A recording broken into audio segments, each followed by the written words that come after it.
I will welcome to another episode of the Regional Hospital Voice. Today, I'm honored to have an incredible guest, Aaron Herbel. Aaron is the CEO of Mercy Hospital in Moundridge, Kansas. And so, first, you know, I want to thank you for being here. It's an absolute honor and privilege to have you on the show today.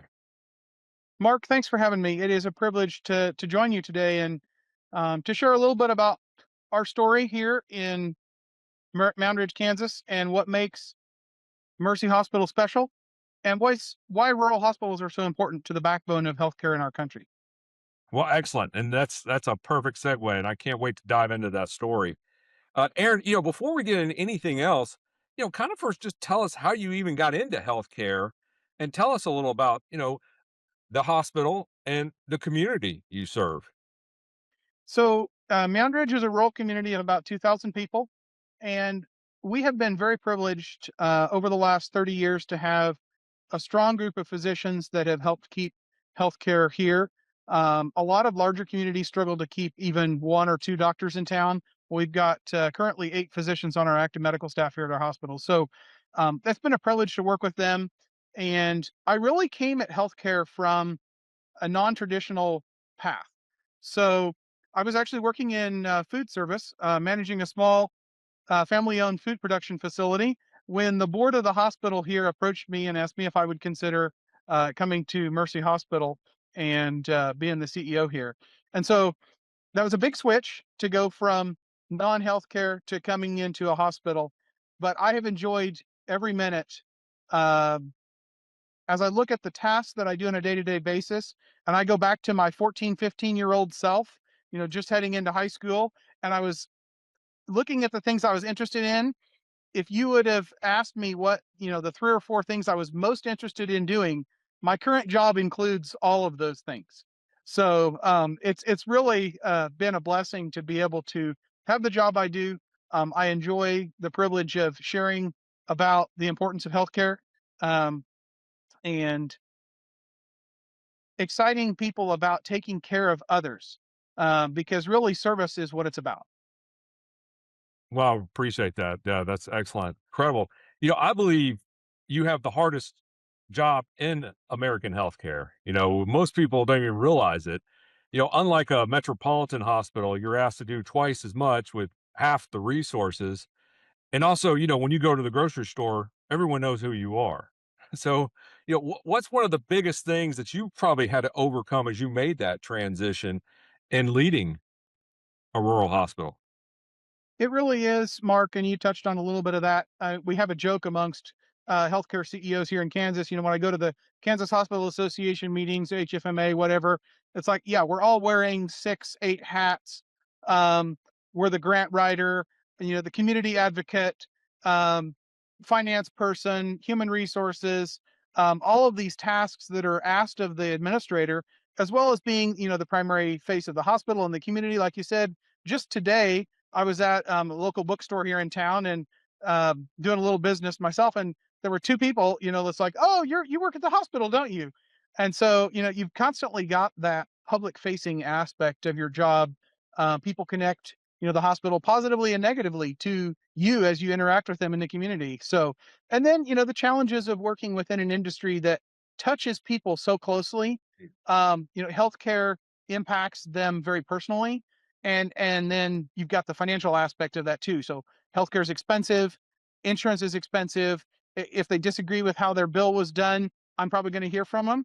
And so you've got that aspect to deal with, where most of the time if it comes to my desk, it's already a problem. um, and so then taking those situations and making the best out of them, so that we can learn as an organization, we can grow and do better. Really, that's my goal out of those situations. But yeah, it is a challenging job, that's for sure. Well, that's it's really remarkable, especially you just named all the hats and all the different things you've got to wear. And you're almost some people even say you're more important than the mayor because of how you protect. Well, economically speaking, these statistics come a little bit from the Kansas Hospital Association, but there's an economic multiplier. The KHA has done a study, I think it's like 10 years running now, on the economic impact of hospitals to the state of Kansas. And so there's a job multiplier that we can say with a high degree of certainty, every person employed by a hospital in the state of Kansas, there's another, uh, I think it's 0.54 jobs created in the surrounding community because the hospital's there. And that's that indirect factor because we buy goods and services from the local hardware store, from the grocery store. Um, our employees buy goods and services, and so that supports daycare, that supports the schools, that supports all these other things. And uh, then you've also got the direct economic impact then too, dollar wise. We're paying wages, we're paying taxes, and so all of that contributes directly to the economy of the state, of the county, of the city, positively for sure. And I think that's a great point. I was just in DC a couple weeks ago. We talk about how the hospital is this original, social safety net of the community. A lot of times the social safety net, we talk about Social Security, we talk about Medicare, we talk about Medicaid, but I don't think we talk about the hospital enough. But what you're also, really just dove into is not only is it the social safety net, it's also the economic driver. Yep. And I don't think those 2 things are talked about nearly as much as they should be when it comes to talking about the sustainability of rural hospitals. And what's going to be lost if those hospitals close?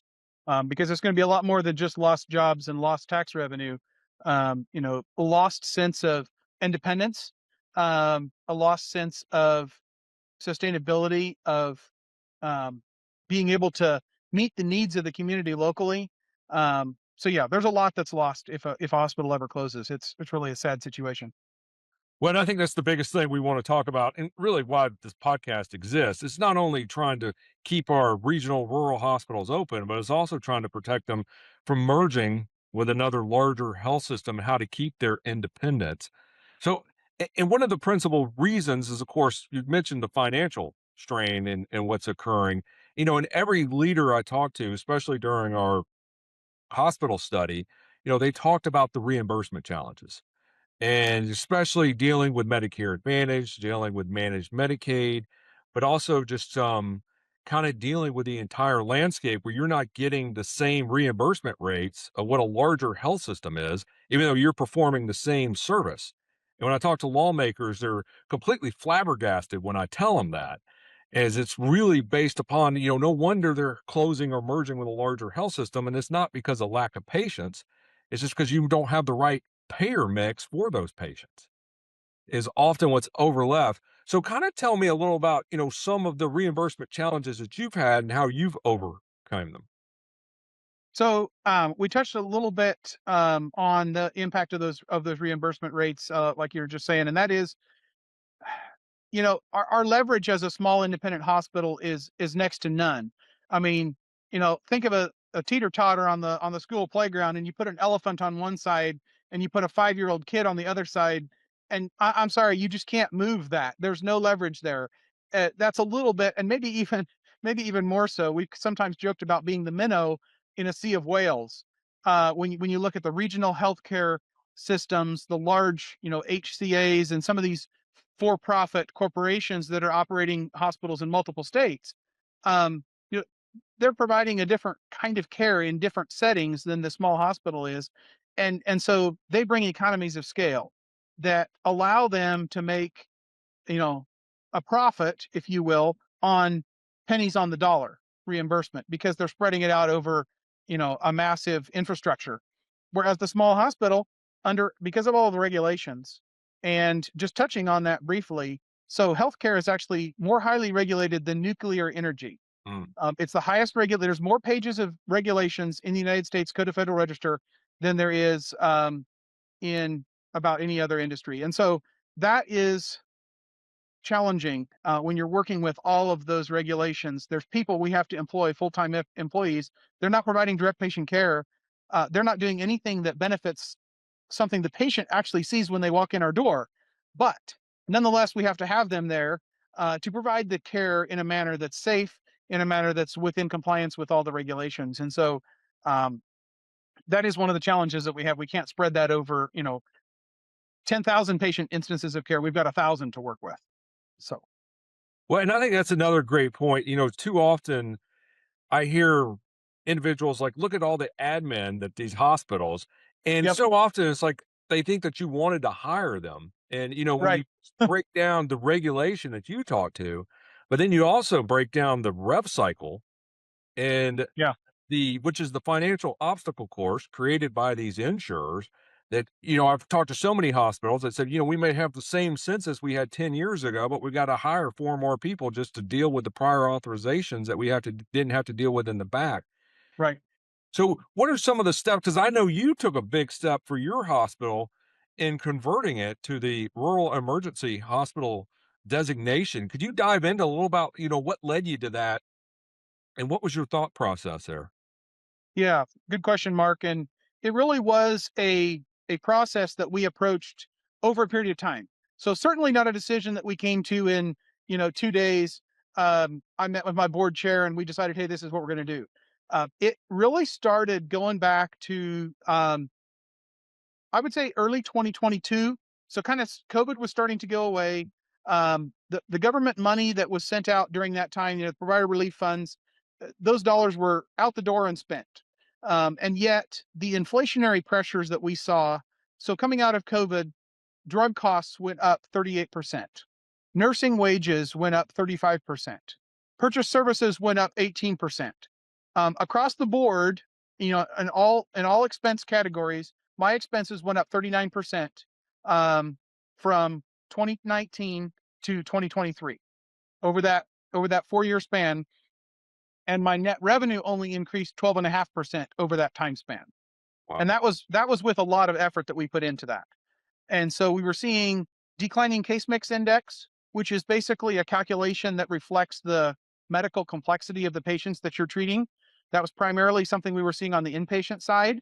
And so obviously treating more medically complex patients generates a higher payment from Medicare and other commercial payers. And so the fact that our case mix index was declining meant our average reimbursement per patient was going down. It dropped by about $1,000 per patient Wow. for our patients from 2022 to 2024. And so that decrease in revenue, together with the expansion of Medicare Advantage plans, which really ate into the additional payments that we got from traditional Medicare as a rural provider. We benefited what's called the low volume adjustment program. We got a 20% additional payment from Medicare for every inpatient that we had. But Medicare Advantage didn't pay us that additional 20%. And so, as more and more of our inpatients were Medicare Advantage patients, we saw the erosion of that supplement payment. When I started here, it was almost $300,000 a year.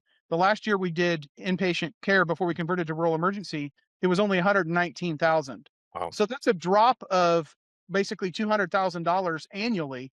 And that can be the profit margin for a small hospital in a year, that Yeah. $200,000. And so that was a tremendous pressure for us. At the same time, so we're seeing erosion of payer mix with more Medicare Advantage. We're seeing a decrease in case mix index. And the third thing that we saw was just a decrease overall in the number of inpatient stays. So we're seeing fewer patients even being admitted to the inpatient floor. And that was a trend really that started back in 2018, even before COVID. We saw right at the height of COVID here in the Midwest was in 2021 in the summertime. We had a huge spike in inpatients during that period of time. A lot of those were COVID patients, but outside of that one abnormally, we really saw a steady decline going back to 2018. And so the convergence of those three things, um, the decreasing volumes, the erosion of the payer mix, and then the high cost that I just talked about, that increase of cost, 39%. Those three things drove us to the inpatient being closed and converting to rural emergency hospital. Because the benefit that came with that was a fixed facility payment that we get every month from Medicare that covers the overhead costs for being open for business. So that helps to offset the costs of having a qualified medical provider, either an MD or an APRN, that's on call 24/7 to see our patients. We've got nursing staff here in the building. We've got all of our equipment that's ready to take care of those chest pains, stroke patients, anybody that walks in the door, motor vehicle accidents. We've got lab and radiology staff here during the day and on call all night. Um, all of those things take costs, right? And so the rural emergency hospital program really allows those hospitals to ensure that those facilities and services are available 24/7, 365, irregardless of volume. And so we can see one patient a day or 10 patients a day, and we can ensure that those services will still be here. Those staff will still be qualified and ready to see people. every day, day in and day out. So that's really the benefit that we gained. Um, and for us, the financial calculation was fairly easy because um, the inpatient was already declining so much and the costs were going up so much that it made it a fairly easy. We were about over $1 million ahead annually to give up the inpatient beds and go to being outpatient only. Wow. And so, how would you say it's impacted the hospital's finances since then? So in the last 2 years prior to converting to a rural emergency hospital, so that would be fiscal year 2022, fiscal year 2023, we had an operating margin that was below minus 20%. Wow. So that was not sustainable, needless to say. Um, After fiscal year 2022, our cash reserves were gone. And so most of fiscal year 23, as we were trying to battle through the decision making process and decide what we were going to do, we were borrowing dollars to keep the hospital open and make payroll. It was not a relaxing situation as a CEO, CFO of our organization. And yet I felt like our board, our medical staff, and everybody was coming together with the path forward. And so we were really able to work with our lender, our bank here in town. We had a couple of our key vendor partners that were willing to forego payments on some of their services for a period of time while we bridged that gap. And once we converted to REH, then we've been able to solidify the financial margin. And last year we had about a 2% operating margin, a positive 2%. Okay. It's the first time it's been there in over 10 years. And then we're on track to have another a positive operating margin again this year with our fiscal year that ends September 30th of 26. So Well, that's fantastic. So, yeah, you just talked about going from a negative 20 to a 2%. And yeah. so that's been tremendous. Any other benefits that it's helped with the hospital? So one of the things that's really allowed us to do, because we're solidifying those core services the community needs from us 24/7, right? Those are guaranteed regardless of volume. And so now we can really take a look at what the community needed from us that we weren't able to provide before because we didn't have the time or the resources to even do an ROI cost analysis on what can we bring in.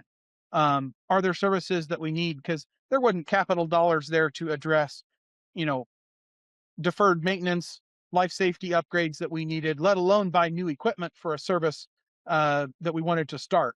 Our bank was at the point where they weren't going to loan us any more money than we already had.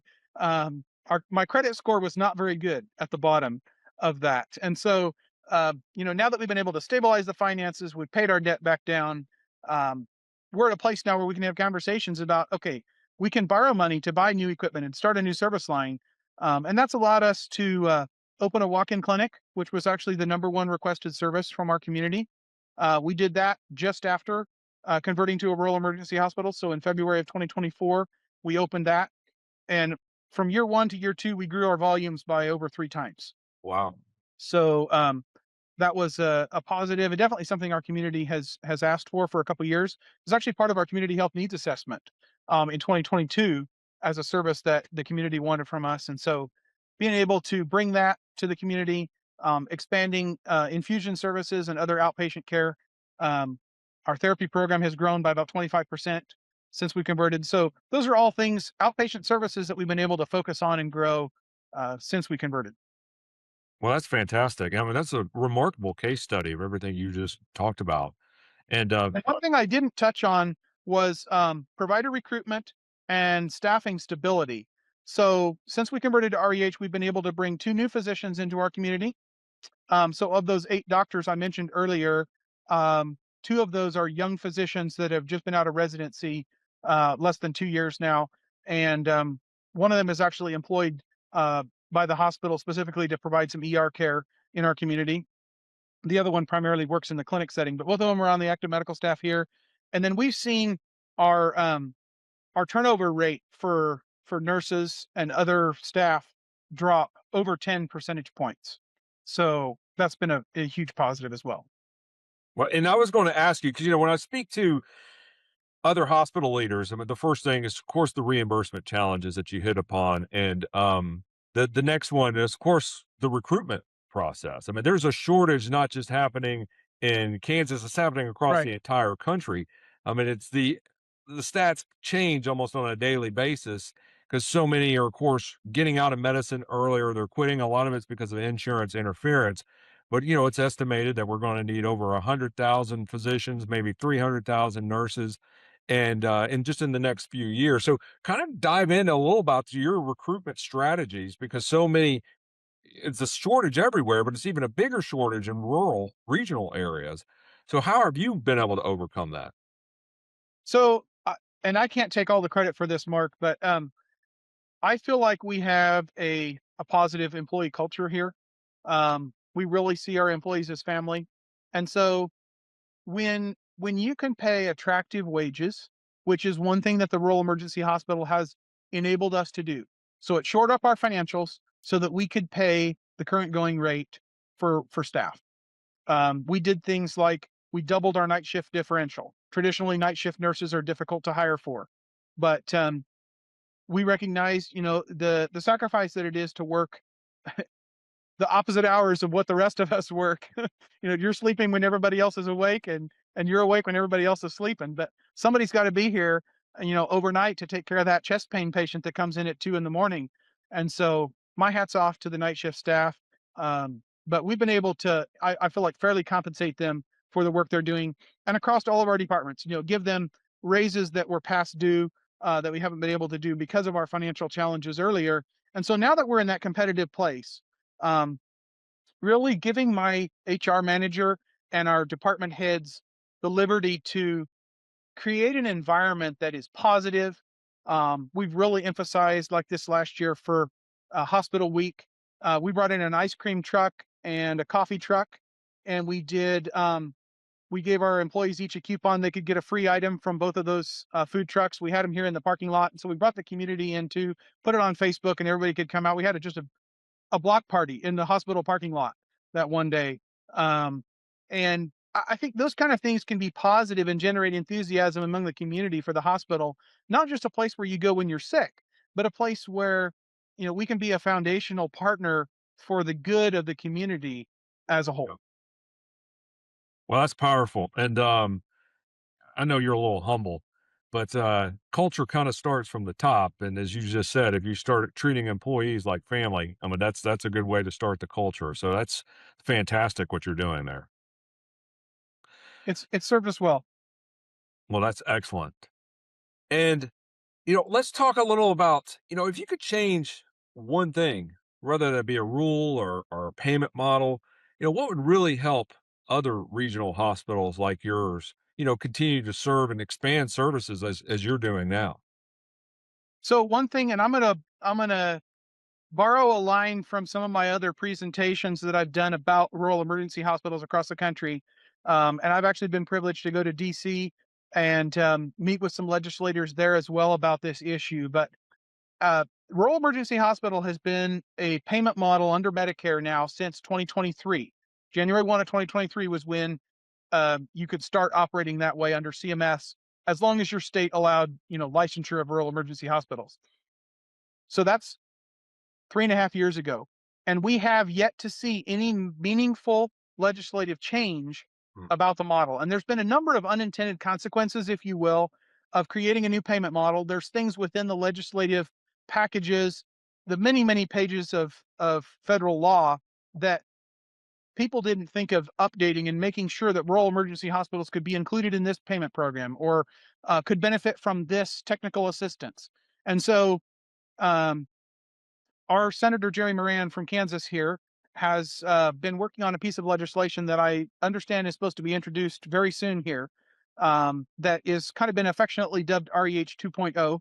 And its purpose really is to correct some of those unintended consequences, and bring some needed payment reform to the rural emergency hospital model. But the keystone piece of that for our facility, and also a key issue for some of the other rural emergency hospitals around the country, and some other facilities that would like to convert but haven't made that jump yet, is to allow rural emergency hospitals to do swing beds, which Yes. would be a hospital-based skilled nursing program. Currently, federal law only allows an REH to do skilled nursing in a distinct part unit, which in most states means it has to be run like a nursing home. and now you're subject to another 860 plus pages of regulations on top of what the hospital's subject to, because that separate unit has to be run as its own CMS certified unit. It has to have its own administrator. It has to have its own DON. Staff can't be shared between the rural emergency hospital and the SNF, skilled nursing facility. And so a lot of the operational efficiencies that were supposed to be gained in the rural emergency hospital model are lost if you have to provide skilled nursing services in a distinct part unit. Another example of that is QAPI, which is the Quality Assurance and Performance Improvement Plans. That's a big focus from CMS. You have to have a separate QAPI for the REH and the SNF. So just a lot of inefficiencies there. But if that could be run as a swing bed program, then it can be licensed by the state under the hospital, and you don't have to have all of that redundancy. Staff can be shared across the different units and basically flex where they're needed. So if you've got more patients in the skilled unit, they could help out there. If you've got more patients in the ER, they could help out there. And so we really feel like that's a key component of something that's been missing. And I know there's a number of facilities here in the state of Kansas that would take a really hard look at this at the REH as being the model for them if they knew they could retain those skilled nursing services in their community through the swing bed. Yes, and I'll echo that because as I've spoken to hospitals across the country, whether it be critical access or PPS, that have considered making that switch. The biggest concern is that they're going to lose their swing bed, and so yeah, that is an critical bill to support, and yeah, we definitely need to really push that and promote that. Any idea of when it's hasn't been released yet, to your knowledge? Have you? Has it? Correct. So it is a bipartisan bill. Senator Moran from Kansas here is a Republican, and the Democratic co-sponsor is Senator Tina Smith from Minnesota. And from what I've understood from the conversations with NRHA and other groups in Washington, they have a House component of that that's all teed up and ready to go. Once again, bipartisan legislation. So I don't know if there's possibility it could be included in any kind of a uh, you know reconciliation 3.0, I think is what they're talking about right now in Washington. Some kind of a year-end funding package that includes maybe some healthcare extenders and some of those other packages. I think there's a possibility of that. Um, NRHA thinks, it doesn't have a lot of vehicles in which to get hooked to, because we're in an election year. Congress is going to be in recess for most of the month of August, and so we're limited in some of the time windows that we have to work some legislation like that. But really, that's how we got REH in the first place.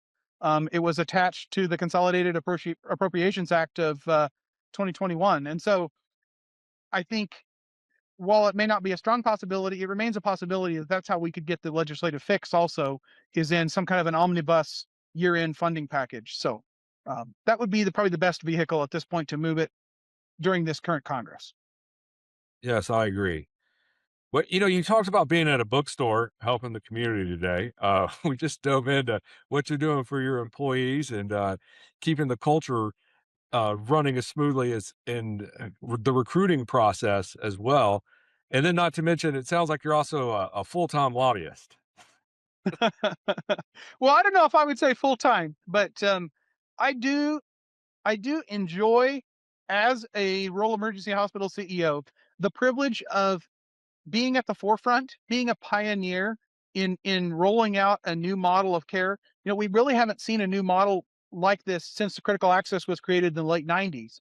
And so it's been 25 years since we've had close to 30 years since we've had a new model like this. And I enjoy sharing our story, just like I'm doing here today with you, Mark, and educating people about the challenges that rural hospitals are facing, the realities that we're facing. And I, I'm afraid some people won't realize what they have until it's gone.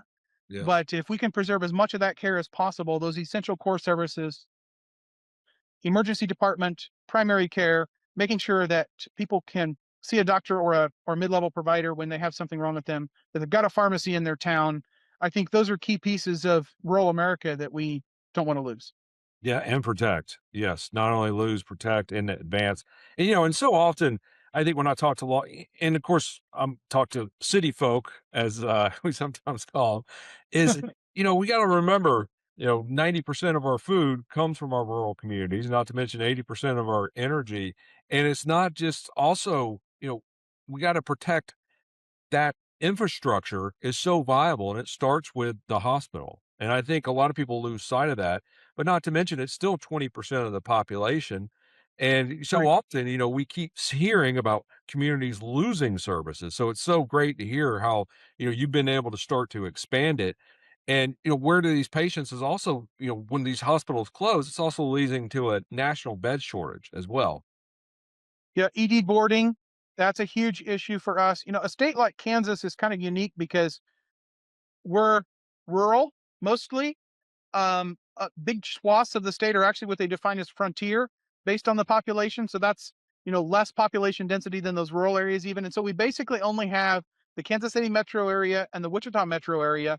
The tertiary medical centers in those communities run ICU at capacity basically year round because they're feeding patients are coming into those communities from, you know, 500 miles away Mm, because there's nowhere else to go. And so those constraints have become, I would say, especially acute since COVID. We used to have prior to COVID, we would have challenges and times when the ICUs in Wichita would always be full, but we've had to send patients, to Omaha, Oklahoma City, um, not your traditional transfer paths. That ties up EMS for longer while they're transporting those patients those long distances.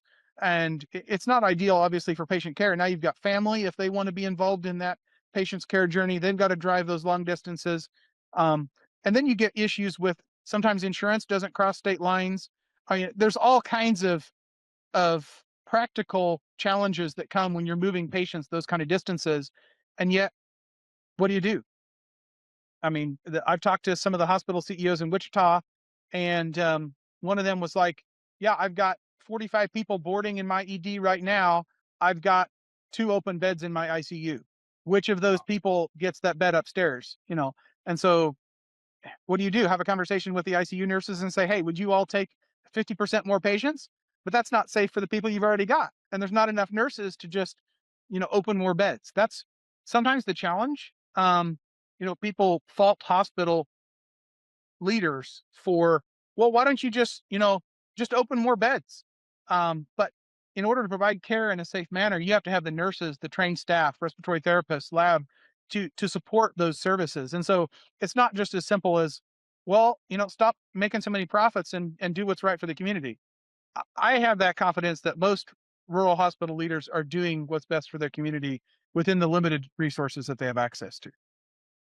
no, and that's very well said, and it goes back to the social safety net, and Right. again, I think you and I may have had this conversation when we were at the Kansas Hospital Association, is, we talk about how too often the patients, now can't afford their, premiums, and of course, there's a lot of concern with HR1, what that's gonna do to the Medicaid Yep. and the redeterminations, but then they also these insurers continue to push more and more of these enormous deductibles that patients just cannot afford. And of So course, I have a horror story for you on that once you're done with your thought. oh no, well, let me let you go to your horror story. Okay, so real life story that happened here about 3 months ago, and it's not fully resolved yet. But patient, we'll just call this patient Cheryl. Um, Cheryl used to be on a Blue Cross Blue Shield plan in our state. So Blue Cross has 70% of the commercial insurance market here in Kansas. So primary commercial payer. Um, Cheryl switched from her plan she used to be on to an exchange plan because she could no longer afford the commercial insurance plan she'd been on before. The exchange plan that she selected had a $12,000 deductible. Wow, $12,000. The reason she switched from the commercial insurance she had before was because she couldn't afford it. So how's she going to afford paying for the first $12,000 of her care? she's not. She came in. Cheryl is 64, I believe. Um, she came in for denosumab, which is a injectable drug that's given primarily to female patients to help with osteoporosis and other bone degenerative disorders. Um, we submitted an authorization to her exchange plan insurance and got approval. So she thought that meant it was covered. Because of that $12,000 deductible, her insurance wrote off a percentage of our charges, as they typically do, and they moved $1,900 to Cheryl's deductible. Wow. Cheryl calls us the day she gets the bill. She says she's crying on the phone. She's like, I cannot afford to pay this. So now what do we do as the hospital? We have spent $1,800 and some change on the drug that we gave to Cheryl. That's what that drug costs us as the hospital. If we don't collect any money from Cheryl, we're going to lose money on providing the care to her. And yet she doesn't have the money to pay what she owes us, and nobody wins. No, well, who wins is the insurer. The Right. insurer is winning for sure Because because they they're didn't pay just anything out. They're collecting premiums correct. from Cheryl every month very consistently. So, And I think this is a much broader topic. And I was in DC, and there's a lot of regulation talking about medical debt. And I think you and I can agree, yeah, there needs to be some help on the medical debt, but too often the hospitals are being pointed at. But what's not being discussed is who's really pushing the majority of this debt that you just described isn't you, right, it's their insurance. But they're making you to be the bad guy. I'm sorry, you as the provider, the bad guy, right, because you're having to do the collecting. And of course, they're also the insurer's not hearing her cry, you are. right. Yeah, So often this is being overlooked as you're like a subprime lender now on top of that, and it's just absolutely probably the biggest scam in healthcare, how they can allow them to push this debt to the provider and then force you to collect it. And so clearly, I always said if they were forced to collect their own debt, there yeah, wouldn't you would never see deductibles like that. right. It's really, and I have more stories I could tell you. Um, we had an issue, a story hit Facebook at 8:30 p.m. on a Saturday night, and I was interacting with my HR manager, with my public relations person here at the hospital. We're like, okay, what do we do with this now? This patient posted a terrible review about the hospital, and it was all came down to the bill that she got from us, and she said, "quote I have good insurance," which in her mind meant she shouldn't have to pay anything. So because she got a bill from us for $115, we were we were scamming her because she had good insurance. And so it's unfortunate that they've been so successful at telling the story that way. Um, the general American public feels like insurance is a necessity. Healthcare is a right, but insurance is a necessity, and it's the hospital's fault because they're charging too much. Yes. Um, Yeah, and, and I laugh just because of how often I've heard it is these patients, what the insurers have also done, because we could probably talk an hour just about the egregiousness of the insurers, but they've done a tremendous job with their propaganda and how they've pivoted and pointed the finger at the provider. And of course, they're the reasons for the rising premiums and deductibles and everything. When we just went through the cost that you didn't even control any of it, it's really just a propaganda machine that they're using and how they've roped so many of our congressmen, which is so important why we need to share those stories about what's really happening. And, talking about the money not only you're losing, but going back to the bed shortage. I mean, so often is what I was hitting on was when the patient can't afford their deductibles, they can't afford their premiums because they lost their insurance. And then not to mention, a lot of times they can't get the authorization from their insurance of what they need. And many times they become more acute. And where do they wind up? And that's in the the emergency emergency room. room. In the Yep. emergency room. And, when you tell a lawmaker that, they're like, "Well, and then you're not being compensated for it." Yeah, this I heard this one time. This is not original to me, but EMTALA, which is the federal law that Mhm. requires emergency rooms to provide care first and then ask questions about payment later. And I have no problem with the ethics behind that. Like to me, it is only ethical and right to care for somebody who's in a medical emergency and do that first and not do a wallet biopsy on them and figure out if they can pay. But it is the single most expensive healthcare law ever written. That's true. You actually take the economic impact to our healthcare system on the fact that anybody in the United States can go to any ER and they're going to receive free care if they can't pay.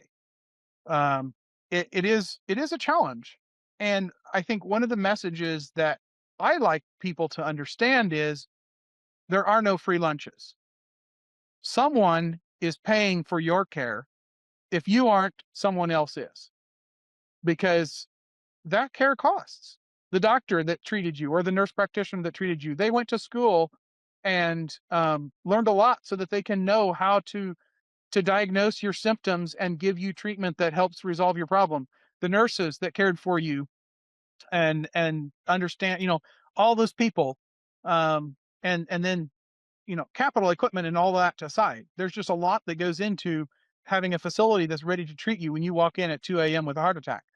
And so I think we're all thankful for that if that's ever us. Yes. But may we never become ungrateful so as to think that there is no cost to having that kind of care. Yes. I've been privileged a couple times to visit medical facilities in third world countries. My wife's family has actually done some mission work, and we've been in Africa a couple different times. And I think many people there that are involved in healthcare are doing the best they can with what they have. But I think we have a lot to be thankful for. Uh, I don't I don't want people to take that for granted. Well, I wish everyone had your perspective. That's for sure. Um, I think we got to try to share that perspective as much as we can. What and let me go back, going back to your journey of how you got here. If you were to talk to someone tomorrow that could be stepping into your role, a young new CEO of another rural hospital, I mean, what advice would you give them? I think one of the best things that we can do as a leader is make sure that we listen first.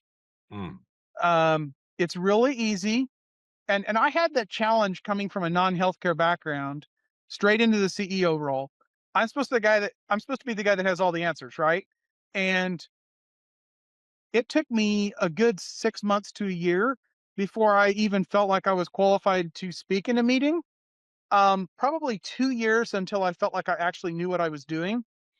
And I was very, very thankful during that journey that I had people who knew more about their specific area of healthcare than I did, who were willing to share with me. So I think don't come in thinking you know the answer. Maybe the question you're asking isn't the question that needs to be asked. mm, I think in just the last 2 weeks, I become aware of some situations here at our facility that the question we needed answered wasn't the one people were asking, you know, in the first couple of days while we were trying to kick around this issue. It was a question that came up from somebody that never speaks up.